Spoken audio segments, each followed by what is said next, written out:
नमस्कार दोस्तों, HRDIS में आप सभी का स्वागत है। कैसे हैं आप सभी लोग? आई होप आप सभी लोग अच्छे होंगे और अपनी पढ़ाई को बढ़िया तरीके से कर रहे होंगे। अगर नहीं कर रहे हैं तो प्लीज़ अपनी स्टडी को बढ़िया तरीके से करें। आने वाले समय में वैकेंसीज़ बहुत ठीक ठाक हैं और आपके सिलेक्शन के चांस भी बहुत ज़्यादा बढ़ने की उम्मीद है। ठीक है, तो इसलिए प्रॉपर तरीके से मेहनत करिए और सकारात्मक ऊर्जा के साथ अपनी पूरी एनर्जी के साथ जो है अपनी परीक्षा को क्रैक करने में लगाइए। खैर, आज है 15 और आज हम लोग देखेंगे करंट अफेयर्स 13 से लेकर के 15 अप्रैल के मध्य के, यानी कि 13, 14 और 15 अप्रैल के महत्वपूर्ण करंट अफेयर्स के। सबसे पहले तो आप सभी लोगों को डॉक्टर भीमराव अम्बेडकर जयंती जी की शुभकामनाएं, क्योंकि जयंती 14 अप्रैल को माननीय अम्बेडकर जी की थी। और कौन सी जयंती थी? सबसे पहला प्रश्न तो यही इंपॉर्टेंट है, तो वो थी उनकी 134 यानी कि 134वीं जयंती इस बार वर्ष 2024 में मनाई गई थी उनकी। अगर हम लोग जन्म की बात करें तो 14 अप्रैल 1891 को अम्बेडकर जी का दरअसल जन्म हुआ था और 1915 एंड 1916 में कोलंबिया यूनिवर्सिटी से इन्होंने क्या किया था? MA एंड PhD किया था और उसके बाद जो है फिर वो लंदन चले गए थे। ध्यान रखिएगा।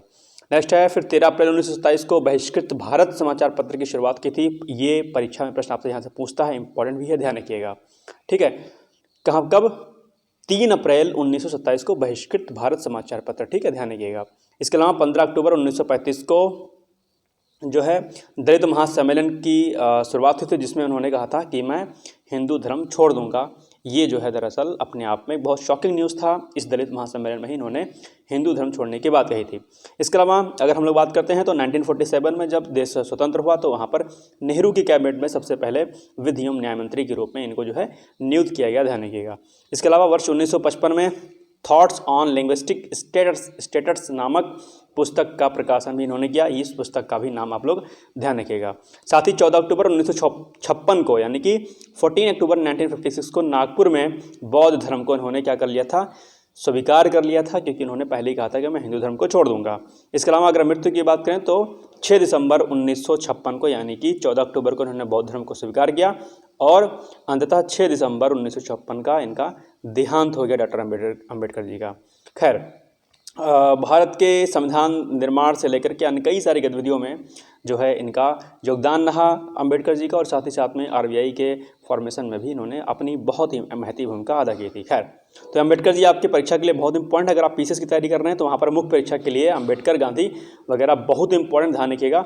अक्सर गांधी और अम्बेडकर में जो है कई सारे मुद्दों पर विवाद था और इन्हीं विवादों पर अक्सर परीक्षा में प्रश्न आपसे पूछ लेता है। खैर, तो ये सब चीज़ें हैं, ध्यान रखिएगा। इसके अलावा दूसरी जो न्यूज़ है हमारे वो है विश्व क्वांटम दिवस। अभी हाल ही में मनाया गया। कब मनाया गया? 14 अप्रैल को विश्व क्वांटम दिवस मनाया गया है। और क्वांटम फिजिक्स आप लोगों ने शायद पढ़ी होगी, अगर नहीं पढ़ी होगी तो कोई बात नहीं। तो क्वांटम फिजिक्स का दायरा जो है काफ़ी बढ़ रहा है और इससे जो है विज्ञान के क्षेत्र में एक प्रगति देखने को मिल पा रही है। ठीक है, तो इसीलिए 14 अप्रैल को हर वर्ष विश्व क्वांटम दिवस मनाया जाता है। नेक्स्ट है, man portable anti tank guided missile का भी हाल ही में सफल परीक्षण किया गया है। कब किया गया है? तो 13 अप्रैल 2024 को man portable anti tank guided missile का परीक्षण किया गया है, सफल परीक्षण किया गया है। कहाँ पर किया गया है? तो राजस्थान के पोखरण में किया गया है। ध्यान रखिएगा, इंपॉर्टेंट न्यूज़ है। स्वदेशी निर्मित ये मिसाइल है दरअसल, ध्यान रखिएगा।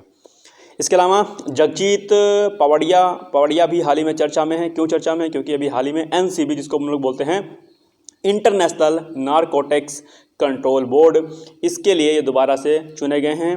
कार्यकाल की अगर बात करते हैं तो कार्यकाल इनका 2 वर्ष 2025 से लेकर के वर्ष 2030 तक का होगा। ध्यान रखिएगा। INCB के बारे में जानते हैं जरा। तो INCB क्या है? संयुक्त राष्ट्र के अंतर्राष्ट्रीय ड्रग नियंत्रण अभिसमों के कार्यान्वयन हेतु एक स्वतंत्र एवं अर्धन्यायिक निगरानी निकाय है। ध्यान रखिएगा। कौन? INCB, जिसको बोलते हैं इंटरनेशनल कंट्रोल बोर्ड। ठीक है। स्थापना की अगर बात करें INCB की तो इसकी स्थापना हुई थी 1968 यानी कि 1968 में INCB की स्थापना हुई थी। ध्यान रखिएगा।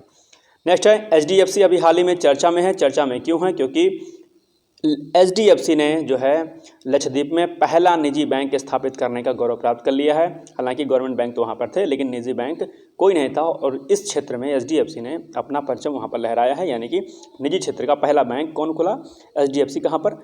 लक्षद्वीप में। ध्यान रखिएगा, प्रश्न आपके परीक्षा में इंपॉर्टेंट पूछ सकता है। ओके, चलिए नेक्स्ट है एशियाई विकास बैंक रिपोर्ट ने अभी हाल ही में जो है अपनी रिपोर्ट सबमिट की और इसमें जो है विकास दर की बात कही गई भारत को लेकर के। तो वित्त वर्ष 2025 के लिए जो भारत की विकास दर की बात कही गई है वो 6.7 से बढ़ाकर 7% करने की बात कही गई है।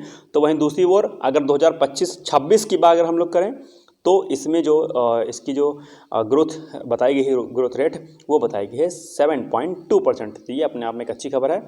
इसको आप लोग जरा एशियाई विकास बैंक रिपोर्ट, अभी हाल ही में मोदी ने भी जो है रिपोर्ट अपनी सबमिट की है। मोदी वाला मुझे एग्जैक्ट अभी ध्यान नहीं है डेटा, आई थिंक उसने भी शायद 7 या 6 पॉइंट समथिंग 7 पॉइंट समथिंग करके शायद दिया है डेटा। तो एक बार मूडीज़ वाला जो भी डेटा भी आया है भारत के विकास दर को लेकर के, उसको भी आप लोग एक बार लीजिएगा, या मैं कल करा दूंगा, ठीक है। तो ये हो गया न्यूज़। और बाकी अब आज आप लोग के लिए जीएस का एक सिंपल सा प्रश्न क्यों चर्चा में, क्योंकि अभी हाल ही में इस पर जो है इसको मनाया गया है। तो रोलैक एक्ट जो है पारित हुआ था, कब पारित हुआ था? आपके ऑप्शंस हैं, option number A 1918, option number B 1919, option number C 1920 या ऑप्शन नंबर डी 1819। अपने आंसर को कमेंट बॉक्स में जाकर कमेंट करिएगा।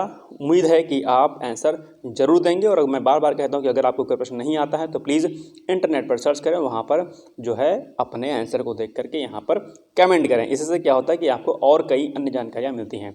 इसके अलावा आपको बता दूं मैं कि यूपीपीसीएस मुख्य परीक्षा यानी कि मेंस के लिए हमने answer writing practice programme launch किया। अगर आप उसको चाहें तो ज्वाइन कर सकते हैं, अपनी परीक्षा मुख्य परीक्षा की तैयारी कर सकते हैं।